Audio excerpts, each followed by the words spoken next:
பிச்சை பாத்திரம் ஏந்தி வந்தேன் ஐயனே என் ஐயனே.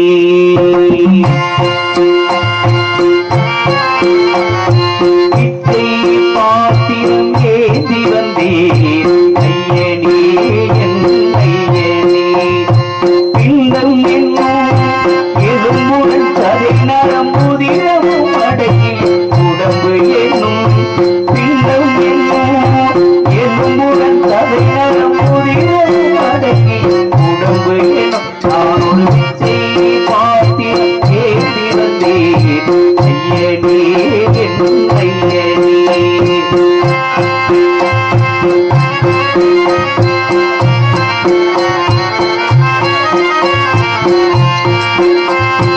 அத்தனை செல்வமும் உள்ளிடத்தில் பிச்சைக்கு செல்வது எவ்விடத்தில். அத்தனை செல்வமும் உள்ளிடத்தில் பிச்சைக்கு செல்வது எவ்விடத்தில். பெரும் பாத்திரமோ அது என்னிடத்தில், அதன் சூட்சமோ அது உன்னிடத்தில். ஒரு முறையா இருமுறையா பலமுறை பல பிறர் எடுக்க வைத்தார். புதுவினையா அகவினையாய் பலமுறை பல பிறர் எடுக்க வைத்தார்.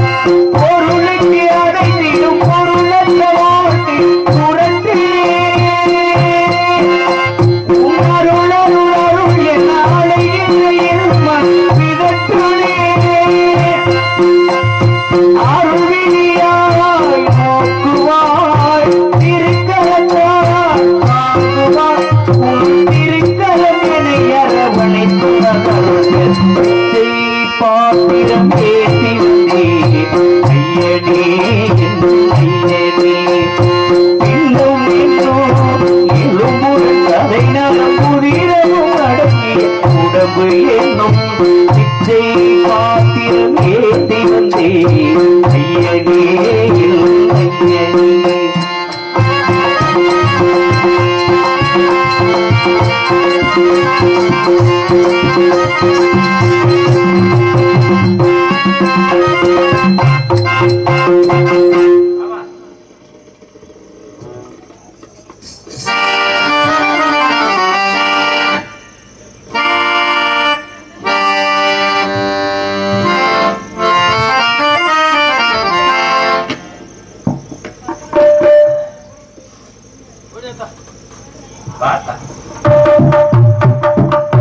சினத்தன மலராசா மரத்தே போ மரத்தே போ மரத்தே போ மரத்தே தொங்குனால தொங்குனால புள்ளே போ புள்ளே போ.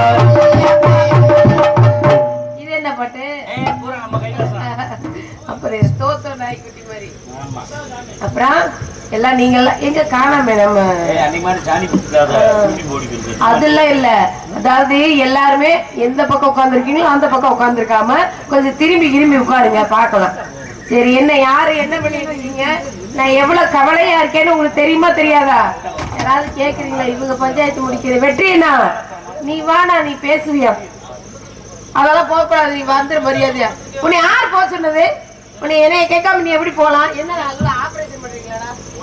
என்ன இங்க பாரு, உனக்கு நான் பண்ணிட்டு முதல்ல அப்புறம் எல்லாத்துக்கும் பண்றேன் பாரு. அதனால எவ்வளவு கவலையா இருக்கேன். இவங்களுக்கு எல்லாம் யாருக்காவது கொஞ்சமாவது இந்த பிள்ளை இப்படி கவலைப்பட்டு இருக்கேன், ஏமா கவலைப்படுற அப்படின்னு யாராவது கேட்கறதுக்கு நீங்களே சொல்லுங்க தாத்தா. சிரிக்கிறீங்களா நீங்களும்? இல்ல சிரிக்காதீங்க. நான் இப்படி அழுது அழுது கண்ணெல்லாம் எப்படி புஷ்ன்னு வீங்கி இருக்குன்னு பாருங்க. அவர் வேற பேட்டரி கட்டை வேற கையிலேயே வச்சுக்கிட்டே உட்காந்துருக்காரு. ஏன்னு நீ கேளேனே, என்னன்னு நீ கேக்குறியா? நான் எவ்வளவு நாளா இப்படியே இவ்வளவு கவலைப்பட்டு இருக்கேன். 4-5 வருஷம் ஆச்சு. லேசா என்ன பண்ற? போகாத நான் மட்டும் ஒத்தையா பேசுறேன் பைத்தியமா? நீங்களே கேளுங்க, ஏன் இந்த பிள்ளை இவ்வளவு கவலையா இருக்குன்னு. போகாதுன்னு சொல்றேன்ல. ஏன்னா என் புருஷனுக்கு எனக்கு கல்யாணம் ஆகி 5 வருஷம் ஆச்சு. எத்தனை வருஷம் ஆச்சு நீங்க கேக்குறீங்க, நான் சொல்றேன் கேளுங்க தாத்தா. 5 வருஷம் ஆச்சு கல்யாணம் ஆகி. கல்யாணம் ஆனதுல இருந்து அவன் எப்ப பார்த்தாலும் தண்ணிய போட்டுக்கிட்டே தெரியுவான். யாராவது ஒரு பெரிய மனுஷங்க கேக்குறாங்களா அது வாட்டுக்கு எல்லாம் உள்ள போயிடுச்சு. நான் மட்டும் உட்கார்ந்துக்கிட்டு இப்படியே இருக்கேன்னா கல்யாணம் பண்ணா ஒழுங்கா குடும்பத்தை நடத்தணுமா இல்லையா? உங்ககிட்ட தானே சொல்றேன், ஆமான்னு சொல்லுங்க. குடும்பம் நடத்தணுமா இல்லையா? குடும்பம் நடத்தமா குடிச்சுட்டு அவன் பாட்டுக்கு ஊர் சுத்திட்டு தெரிஞ்சானா யார் குடும்பம் நடத்துறது? நீங்களா வந்து குடும்பம் நடத்துவீங்க? சொல்லுங்க, சிரிக்காதீங்க. ஐயோ ஒரு சிரிச்சுக்கிட்டே இருக்க. குடும்பம் நடத்துறது இல்லாம எப்ப பார்த்தாலும் தண்ணிய போட்டுக்கிட்டு ஊரே சுத்தி தெரியா நாயை கட்டி பிடிச்சுக்கிட்டு அவனோட நான் எப்படி குடும்பம் நடத்துறது? 2 வருஷம் இல்ல, 3 வருஷம் இல்ல, 4 வருஷம் இல்ல, 5 வருஷம் ஆச்சு கல்யாணம் ஆகி. 5 வருஷம் ஆச்சு. என்னமா என்ன புள்ள புடிச்சு எதுவுமே இல்லையே, ஓம்பாட்டுக்கு இப்படி திரியிறியேன்னு மாமியாக்காரி வேற சும்மா சண்டை கட்டிக்கிட்டே உட்காந்துருக்கா. நான் யாருகிட்ட தான் போய் கேக்குறது புள்ள குட்டி இல்லைன்னு? சாமிகிட்ட போய் சாமியை கும்பிடலாம் எப்படியாவது, இல்ல பூசாரி ஈசாரிகிட்ட போய் மந்திரிக்கலாம், இல்ல ஏதாவது காத்து கருப்பு இருந்ததுன்னா கூட சரின்னு போய் ஏதாவது போய் மந்திரிச்சு திண்ணூறு வைக்கலாம். ஒரு காய்ச்ச தலைவலினா போய் மந்திரிச்சோம்னா சரியா போயிடும். குழந்தை இல்லாததுக்கு என்ன பண்றது? கேக்குதா தாத்தா? அத நினைச்சு அப்படி அழுது கண்ணெல்லாம் வீங்கி போயிருக்கு. என் முருசனை பாத்திருக்கீங்களா? பார்த்தது இல்லையா தாத்தா? உங்களதான் பார்த்தது இல்ல, பார்க்கல. அப்ப பாத்திருக்கீங்க, சிரிக்கிறீங்க, அப்பனா பாத்திருப்பீங்க. ஏப்பா ஏய் வாங்கப்பா, ஏப்பா அப்படி எல்லாம் அக்கிரமம் பண்றீங்க? நல்லா இல்ல பாத்துக்க.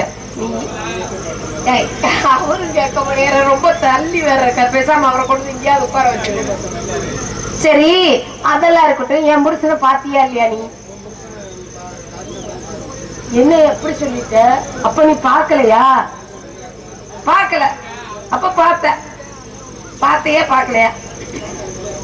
அப்ப பாத்துருக்க தானே, உன் கூட தானே வந்தான். என்ன இப்படித்தான் சொல்ற? அப்புறம் பார்த்தன்ற, அப்புறம் பாக்கலன்ற, ஏதாவது ஒண்ணு சொல்லு. பாக்கல. அப்ப கூட உனக்கு பிடிக்கல, அதனால நீ பாக்கல. பிடிக்கலைன்னா பேச்சுவார்த்தை பிடிக்கலையா, இல்ல அவன் பழக்க வழக்கம் பிடிக்கலையா, என்ன பிடிக்கல சொல்லு. இதுக்கு முதல்ல கமிட்டியில வந்து நாங்க ரிப்போர்ட் கொடுக்கறதா எல்லாம் போயிருங்க. யாருகிட்ட பேசுறது? நானு ஒழுங்கா வந்து உட்காருன்னு சொல்லிட்டேன். இங்க உட்காரு, உன்னோட பிளேஸ்ல உட்காரு. சரி அவங்கிட்ட நீ பேசி இருக்கலாம்ல, என் புருஷங்கிட்ட 4-5 வருஷம். அவன் ஆம்பளவையா? ஆம்பளைட்ட என்ன பேசணும்னா, அதாவது 4-5 வருஷம் ஆச்சு கல்யாணம் ஆகி, இப்பதான் எல்லாம் சரி பண்ணிட்டு உட்காந்துருப்பான். இங்க வரு சத்தி, இங்க வரு. 4-5 வருஷம் ஆச்சு கல்யாணம் ஆகி, ஒழுங்கா வச்சு அது அப்புறம் பாப்பியா? இது நான் புலம்பிட்டு இருக்கேனா இல்லையா? ஐயோ ஒண்ணு பண்ணல. 5 வருஷம் ஆச்சு கல்யாணம் ஆகி, ஒழுங்கா வச்சு குடும்பமே நடத்த மாட்டேங்கிறியா? அவன் எப்ப பார்த்தாலும் தண்ணியை போட்டு ஊர் சுத்திட்டே அலையிறான். ஊர்ல இருக்கவங்க எல்லாம் பேச்சுவார்த்தை எல்லாம் இல்லாம எங்க அம்மா அப்பா எல்லாம் சொன்னாங்களேன்றதுக்காக கல்யாணம் பண்ண. நானும் திருட்டுத்தனமாமா ஓடி போய் கல்யாணம் பண்ணிட்டேன். எல்லாத்துக்கும் சொல்லி பத்திரிக்கை எல்லாம் வச்சு இதான் கல்யாணம் பண்ணிக்குவேன்னு சொல்லி கல்யாணம் பண்ணியான். கல்யாணம் பண்ணா ஒழுங்கா வச்சு குடும்பம் நடத்தணுமா இல்லையா? அப்புறம் என்னதான் பண்றதுக்கு கல்யாணம் பண்ணியா? ஒண்ணு முடியாதவன் எதுக்கு கல்யாணம் பண்றீங்க? ஆடா அது தெரியுதுல்ல. அப்புறம் தண்ணியை போட்டு எண்ணெயை போட்டு தண்ணியை போட்டு எண்ணெயை போட்டு ஊர் சுத்திட்டே அஞ்சா ஒண்ணு இல்லையா? என்னன்னா எண்ணெய அப்படி மட்டார் திட்டார் நான் அடிக்கிறேன், முதுகுல அடிக்கிறான்னு சொன்னேன். அப்படியே அடிச்சுக்கிட்டே இருக்கிறான். அடிச்சது எல்லாம் காட்ட முடியுமா? ஆமா ரொம்ப முக்கியம். அடிச்சுட்டான். அப்புறம் சரி ஊர்ல இருக்க ஒரு 4 பெரிய மனுஷங்கிட்ட கேட்டு இவனை ஒழுங்கா வச்சு குடும்பம் நடத்த சொல்லுங்க அப்படின்னு சொல்லலாம்னு பார்த்தா ஊரு பெரிய மனுஷங்க எல்லாம் என்னன்னு பேசுறாங்க? அவனை பத்தி தான் தெரியுமில்லமா? யார பக்கெட்டுமா நீ போய் கல்யாணம் பண்ண? முதல்ல எல்லாம் கல்யாணத்துக்கு முன்னாடி எல்லாம் யாரும் எதுவும் சொல்றது இல்ல. அதுக்கப்புறம் கல்யாணத்துக்கு அப்புறம் இப்படி இப்படி இப்படி இப்படி இப்படி அப்படி அப்படி அப்படி அப்படி இப்படி அப்படி இப்படி எப்படி இப்படின்னு அவனை பத்தி சொல்றாங்க. வண்டையா சொல்றாங்க. அப்புறம் நான் எங்கன்னு போய் கேக்குறது? இருந்தாலும் நான் எவ்வளவு கஷ்டப்படுறேன். நீங்க எல்லாம் ஒரு கொழுந்தனாரு, உங்க அண்ணனே இப்படி இருந்தா அப்புறம் நான் என்ன பண்ணுவேன்? ஆபரேஷன் முடிஞ்சு வந்துருச்சு. சரி சொல்லு. அட போய் தொலை, நீங்க என்னைய வச்சு ஆபரேஷன் பண்ற. அப்புறம் ஒரு விஷயம் தெரியுமா? 5 வருஷம் ஆச்சு. ஏதாவது ஒரு ஏற்பாடு 5 வருஷம் ஆச்சு. என்ன ஒண்ணு ஏற்பாடு பண்ண முடியல, எந்த ஆஸ்பத்திரிக்கு போறதுன்னு தெரிய மாட்டேங்குது. சொல்லு, ஒரு நல்ல ஐடியா. அதுக்கு டாக்டர் சம்பளம். ஐயோ, காலை கடிச்சு துப்பி முடியல, இது வேற வம்பா. ஆத்தே சகந்தி சுகந்தி சுகந்தி என்ன ஆளாளுக்கு ஒரு பேர் வைக்கிறீங்க? இல்ல கேக்குறேன், நானே எவ்வளவு கஷ்டத்துல இருக்கேன், ஒண்ணோட கேட்க மாட்டாங்க. நல்லா அம்மன் பேர் மாதிரி தானே இருக்க. பாருங்க, அழுது அழுது கண்ணெல்லாம் வீங்கி இருக்குங்க. அழுத மாதிரி இல்லையே, தெரியுமா? யாரும் அடிச்சாங்களா? பூரா அங்கங்க வீக்கமா இருக்கு. பின்னாடி எல்லாம் பாருங்களேன். ஆமாமா, பின்னாடி பணியார மாதிரி எங்கம்மா இருக்கு, தர்பூசணி மாதிரி எல்லாம் இருக்கு. அவன் வந்தான்னு வச்சுக்கோங்க, ஒழுங்கா குடும்பம் நடத்த சொல்லுங்க. உன் புருஷன் தலையில கொக்கு முடி வச்சுட்டு வருவாப்ல எப்படியா? அதெல்லாம் இல்ல, கையில எப்படி? அதெல்லாம் கிடையாது. ஏன்னா உன் மேல நல்ல வெறியில தர்றாப்ல. ஏன் அப்படி? ஒரே காட்டமா என்கிட்ட உள்ள பேசிக்கிட்டே இருந்தாப்ல. அது என்ன உலகாயா காக்குறதுக்கு? தெரியல, இப்ப எப்படி உன் புருஷன் வருவாப்ல பாப்போம். எங்க வீட்டுக்காரர் வந்தாருன்னு வச்சுக்கோங்க, இப்பதான் நான் வந்துட்டு போனேன்னு சொல்றேன். சொல்றேன், குடும்பத்தை சேர்த்து வைக்கணும். குடும்பம் எதையாவது சொல்லி விட்டுறாதீங்க.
அலைக்கடல் ஓரத்திலே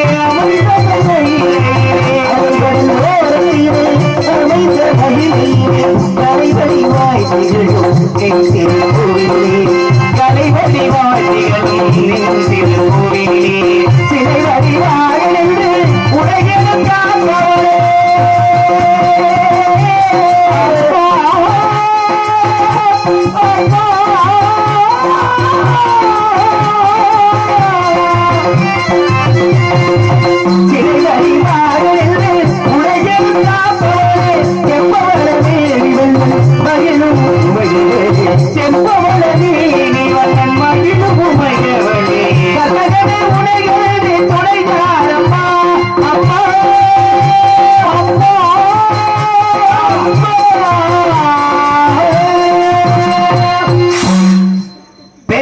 பெரியோர்களே, மண்ணை பொன்னாக்கு விவசாய பிரபுடி மக்களை, கடமையை கண்ணாக கருதக்கூடிய காவல்துறை அதிகாரிகளை, உள்ளூர் நாடகக்கலா ரசிக பெருமக்களை, வெளியூர் நாடகக்கலா ரசிக பெருமக்களே, அற்புதமாக ஒளிபரப்பி அமைத்துக் கொள்ளக்கூடிய ஒளிபரி கிளையத்தார்களே, எங்கள் இசைக்குழுவை சார்ந்தவர்களே, இந்த நாடகத்தை நல்லதொரு முறையில் அமைத்துக் கொடுத்த அன்பு அண்ணார் கருணாநிதி அவர்களே, இங்கு இந்த நாடகத்தை வெளியுலகத்துக்கு எடுத்துச் செல்லக்கூடிய அன்பு நண்பர் யூடியூப் எடுத்துக் கொள்ளக்கூடிய மேடை நாடகம் அன்பர் மாசானம் உங்கள் அத்தனை பேருக்கும் நெஞ்சார்ந்த நன்றி தெரிவித்துக் கொள்கின்றேன். அதையும் சொல்லிருங்க, எல்லா ஊருமே வீடியோ எடுத்துட்டு கடைசி நாடகம் முடியும் போது கிராமத்துக்கு 2000 ரூபாய் கொடுத்துட்டு போவாரு. அதுவே அவரோட சர்ப்பு. நன்றி நன்றி நன்றி நன்றி.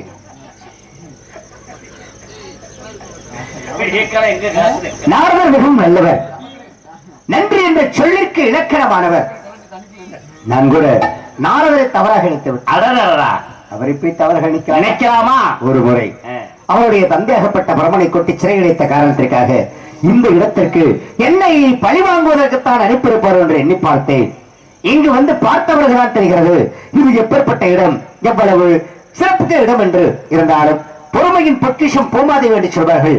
அப்பேற்பட்ட பூமாதேவியாகப்பட்டவள் ஒருவர் கொலை செய்தாலும் சரி, கொள்ளையடித்தாலும் சரி, எத்தனை எத்தனை பாவங்களை செய்தாலும் சரி, அத்தனையும் தாங்கிக் கொள்ளக்கூடிய யார் என்று சொன்னால் அவள்தான் பூமாதேவியாகப்பட்டவள்.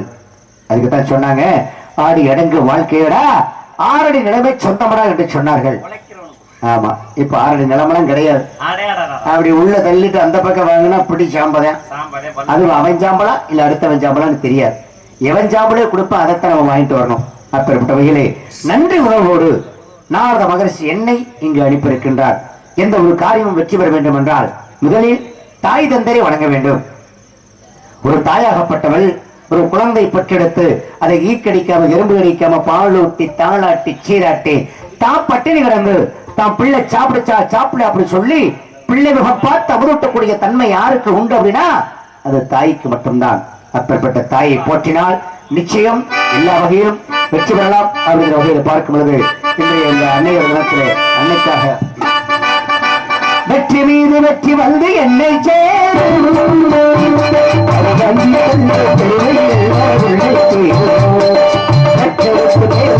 அன்னை அல்லவோ பேசுகின்ற வெற்றி மீது வெற்றி வந்து என்னை அதை வாங்கி தந்த பெருமை எல்லாம் உன்னை சேரும்.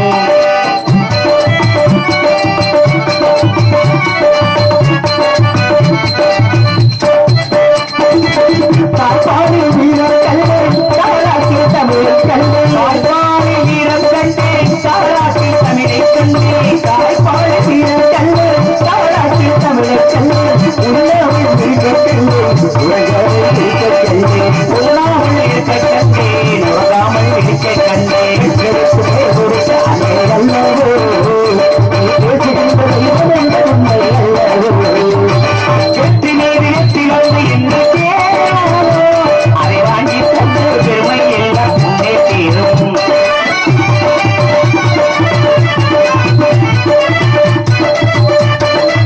அதை செய்த கண்ணீரெல்லாம் பிள்ளையினால் பன்னீராகும். அதை செய்த கண்ணீரெல்லாம் பிள்ளையினால் பன்னீராகும். அதை செய்த கண்ணீரெல்லாம் பிள்ளையினால் பன்னீராகும். ஆசைகளும் கனவுகள் எல்லாம் அவளால் தான் கனவுகளாகும். ஆசை கனவுகள் எல்லாம் அவளால் தான் நினைவுகளாகும். அன்பு பெற்று வென்று என்னவோ அது என்னிடத்தில் அவரைய பாடல் வெற்றி மீது வெற்றி வந்து என்னை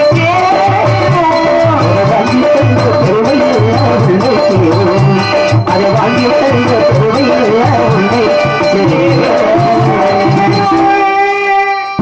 இப்படி தாயை வணங்கினால் நிச்சயம் எல்லா வகையிலும் வெற்றி பெறலாம் அப்படிங்கிற வகையில் பார்க்கும் பொழுது இந்த இடத்தில் ஏதோ ஒரு சத்தம் வரும் என்று நாரத மகரிஷி கூறினார். சத்தம் வரும் திசையை உற்று நோக்கி பார்க்கலாமா? பெரிய கொள்ள கூட்டமே உள்ள மனதை கொள்ளுகிற கூட்டம். ஆஹா, ஏகப்பட்ட கூட்டம், எப்பேற்பட்ட கூட்டம், அழகான கூட்டம், அன்பான கூட்டம், அனுபவம் அமைதியான கூட்டம். ஆரம்பிக்கும் போது இருந்த கூட்டம் இப்ப இல்ல. 4 பேர் என்னப்பாச்சு தாத்தா சும்மா இருங்க தாத்தா விளையாட்டு பண்ணாங்க. 4 பேர் பார்த்தாலும் 40,000 பேர் பார்த்ததுக்கு சமம். ஏன்னா இப்ப இங்க இருக்கிறவங்க எல்லாருமே பெரியவங்க ஐயால உட்கார்ந்துருக்காரு. அப்புறம் வகையிலே அற்புதமான கானம். இதை கேட்டவுடன் இங்கு உள்ளவர்களுக்கு பிறக்க வேண்டும் நல்லதொரு ஞானம். அந்த பெண்மணிக்கு உண்டு தன்மானம். இந்த இன்னிசை கேட்கும் பொழுது துள்ளாதவன் துள்ளும் என்பதற்கு எல்லலும் சந்தேகமில்லை. இருந்தாலும் இந்த இன்னிசை பாடுகின்ற வள்ளியாகப்பட்டவள் எப்படி இங்கு காத்துக் கொண்டிருக்கிறார் என்று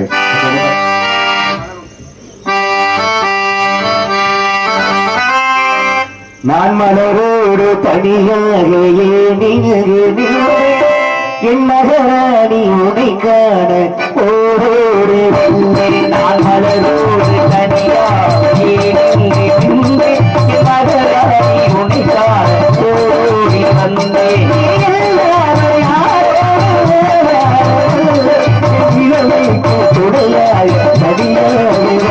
நான் மலரோடு தனியாக மகராணி உனை காண ஓடி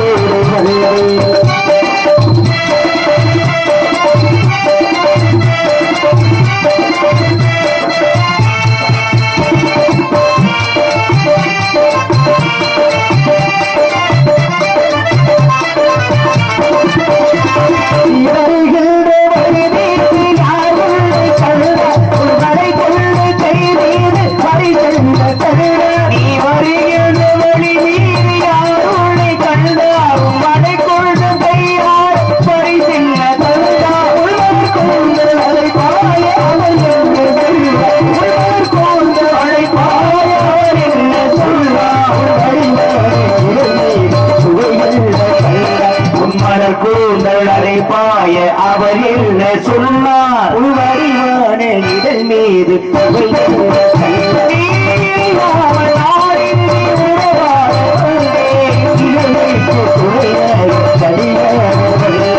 மலரோடு தனியாக ஏன் நின்று மலராகி முடித்தான ஓடோடு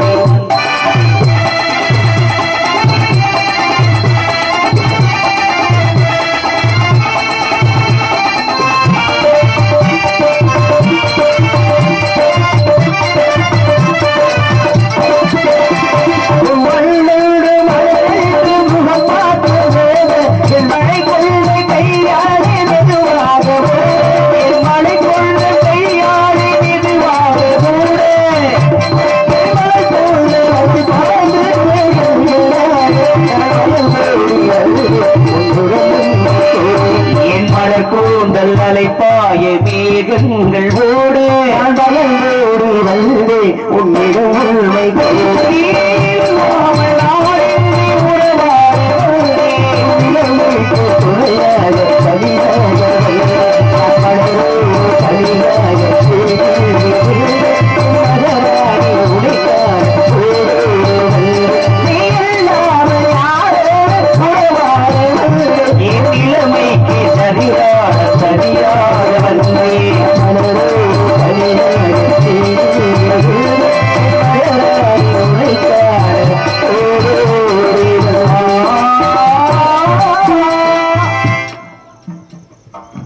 இப்படி பலர் கொண்டு வந்திருக்கக்கூடிய இந்த வள்ளிக்கு நாம் நவரத்தினங்களை வாழ வச்சுக்கலாம்.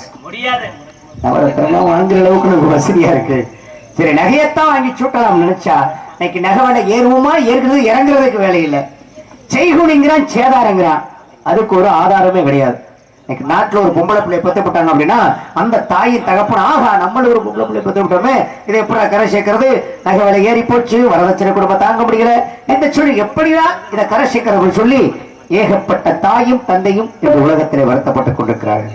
சரி, ஏதோ தன்னுடைய சக்திக்கு தகுந்தவாறு தான் சம்பாதிச்சத வச்சு ஒரு மாப்பிள்ளை பார்த்து நிச்சயம் பண்ணுவாங்க. இந்த நிச்சயம் பண்ண மாப்பிள்ளைக்கு வண்டியே ஓட தெரியாது. எனக்கு ஒரு வண்டியை வாங்கி கொடுக்குறேன். சரி போனா போகட்டும். அது என்ன வண்டி? வண்டியா? ராயல். எனக்கு ஒரு வண்டியை வாங்கி கொடுக்குறேன். சரி போனா போட்டு நம்ம பிள்ளைய வச்சு வாழைப்பழம் நினைச்சு இங்காவது கடனை உடனே வாங்கி ஒரு வண்டியை வாங்கி கொடுத்தா சின்ன வண்டி தான் வேணாம். சின்ன வண்டி என்ன நொங்கு வண்டியா? அந்த வண்டியை கூட இப்ப பார்க்க முடியாது, அது விலையேறி போச்சு. பெரிய வண்டியா வேணும். மாட்டு வண்டியா? மாட்டு வண்டி பார்க்க முடியாது. தாரத்துல கொட்டி விட்டாலே கொடுக்குறாங்க, சரி விளக்கல. ஆனா அதுல போன புண்ணிய வாங்கி இங்க வந்திருக்கான். தங்கச்சினே வரல. பெரிய வண்டி என்ன வண்டி? இல்லப்பா, வேகமாக பிரேக்கத்தான் முடிச்சாரு. ஆக்சிலேட்டர் போய் காணல. பிரேக்குக்கு பதில் ஆக்சிலேட்டர் மிச்சா வண்டி போகத்தானே செய்யும். ஆமா, சரி சரி. இந்த ஒரு வண்டி வருது பாரு. ஏப்பா மணி, இப்போ ஒரு வண்டி வருது பாரு. எப்படி வண்டி தான்? 5 கூட வண்டி. சமோராசா வண்டி வருதியா? அப்படி இந்த வண்டி அந்த சொன்னீங்கல்ல, ராயல் என்ஃபீல்டு, இந்த வண்டியை வாங்கி கொடுத்தா என்ன பண்றது? 2 பேர் போறவங்கள 5 பேர் கட்டி ஏறிட்டு போவேன். கல்யாணத்துக்கு முன்னால நம்ம மாமனார் மாமியார் நல்லா தாண்டா வாங்கி கொடுத்தாங்க அப்படின்னு சொல்லிட்டு 2 பேர் 5 பேர் கட்டி ஏறி போவேன். இல்லையா? சும்மா போறது கிடையாது, மது மயக்கத்துல போறது. அந்த காலத்துல தண்ணி அடிக்க போறாங்க. அப்படி நம்ம தாத்தா மாதிரி ஆளுங்க இங்க மாமா இருப்பாரு, மச்சா இருப்பாரு, அண்ணன் இருப்பாரு, தம்பி இருப்பாரு, சித்தப்பா இருப்பாரு, பெரியப்பா இருப்பாரு, காவல்துறை அதிகாரி இருப்பாங்க அப்படின்னு பயந்துகிட்டு வெக்கப்பட்டு வேதனைப்பட்டு சங்கடப்பட்டு சிரமப்பட்டு தெரியாம அப்படி உட்காரு போட்டு இங்க வந்து பாத்துருவோம் அங்க வந்து பாத்துருவோம் அப்படின்னு சொல்லி பறக்கு பார்த்துக்கிட்டு அந்த காலத்துல போய் தண்ணி அடிச்சிருக்காங்க. இப்ப காலம் மாறி போச்சு. அண்ணன் தம்பி சித்தப்பை பெரியப்ப மாமே மச்சான் எல்லாம் என்ன பண்றான்? ஒண்ணு கூட ரவண்டு கட்டி தண்ணி அடிக்கிறான். கேட்ட சோசியலிசம். ஆமா, அதே மாதிரி ஒரு நல்ல விசேஷத்துக்கு போனா எப்ப மாப்பிள்ள என்ன மாப்பிள்ள ஏதாவது சரக்கு கிடைக்குமான்றியா? இருக்குல்ல, இல்லாமே திருவிழா வாங்கி கொடுத்தா முழுசா கொடுத்துட்டு 3000 5000 மொய் போட்டு போவேன். வாங்கி வைக்கலையா அதுக்கு அவன் சாப்பிட்டு இருக்கிற சோறையும் சாப்பிட்டு அவன் பாட்டுக்கு போயிருவேன். ஒரு கெட்ட விஷயத்துக்கு போனா அங்க போய் என்ன பண்ணுவா? படத்தோட படம் படத்துக்கிட்டு படத்தை தூக்கூடாம கொல்ல பேரு குடிச்சுட்டா செலவழிப்பாங்க. இங்க ஒரு வந்திருக்காருல பப்புன்னு குடிச்சு விட்டா ஊரே காசுலதான் திம்பாப்ல சண்டைக்கு இருப்பேன். அப்படி அவன் நல்லா இருக்கும், அதை வாங்கி கொடுப்போம் இதை வாங்கி கொடுப்போம் அப்படின்னு நினைக்க மாட்டான்.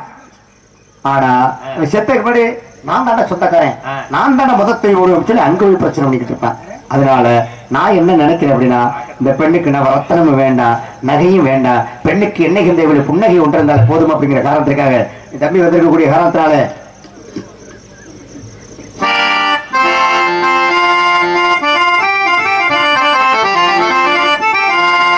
ஏரி கரை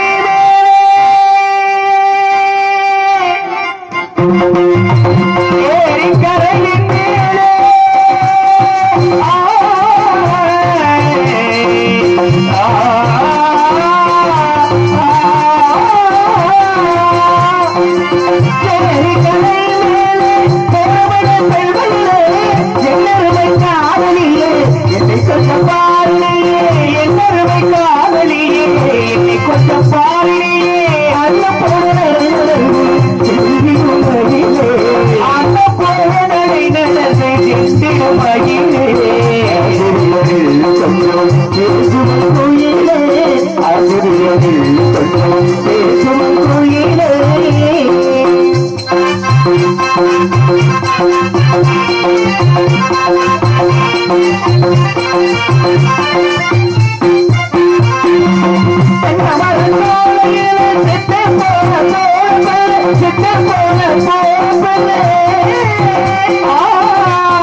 இப்ப ஒரு வகையிலே இந்த வள்ளியாகப்பட்டவள் என்ன அழகாக இருப்பாள், எப்பேற்பட்ட அழகாக இருப்பாள் என்று எண்ணி பார்க்கும் பொழுது இவரது விழிகளை பார்க்கையில் கண்ணாடி பேழைக்குள் அகப்பட்ட கரு வண்டுகிறது போன்று கற்றுத் தருகின்றது. நெற்றியோ பலகை போன்றிருக்கின்றது. வெள்ளை போன்ற புருவங்கள், முத்து போன்ற பற்கள், இதழ்களோ சும்மா கோவை போல மாதிரி செவேர்னு பாரியா சிவந்ததா இருக்கு. ஆனா காலை பார்த்தா சும்மா வாழைத்தண்டு மாதிரி என்ன சொல்றீங்க நீங்க? வலுவழுப்பாக இருக்கு. ஆமா, ஆனா ஒன்னே ஒண்ணு கண்ணு கரையன் இருக்கு. சும்மா இருங்க, மேடையில போய் எதை போய் சொல்லிக்கிட்டு இருக்கீங்க? உண்மையை தாப்பா சொல்றேன். மேடையில அதெல்லாம் சொல்ல கரையன் கருப்பா இருக்கு. சங்கடமா இருக்கு சொல்ல. கரு வேக கூட்டங்கள் கலைந்து சென்ற